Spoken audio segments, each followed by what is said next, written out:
Pan சூடானதும் 2 table spoon oil சூடானதும் 1/4 teaspoon கடுகு, 1/2 டீஸ்பூன் வெள்ளை உளுந்து, 1/2 டீஸ்பூன் கடலைப்பருப்பு.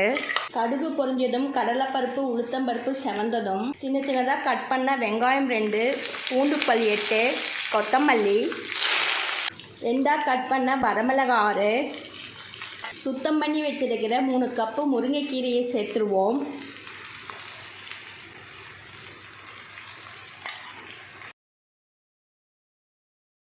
ஆயிலே 3 நிமிஷத்துக்கு நல்லா வதக்கி விட்டுடலாம்.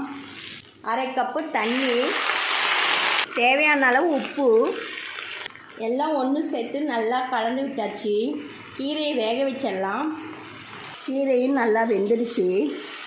1/2 கப்பு தேங்காய் துருவல் சேர்த்துருவோம். தேங்காய் துருவல் சேர்த்துட்டு நல்லா கலந்து விட்டாச்சு. முருங்கைக்கீரை பொரியல் ரெடி ஆயிடுச்சு. இது போல் ட்ரை பண்ணி பாருங்கள். தேங்க்யூ.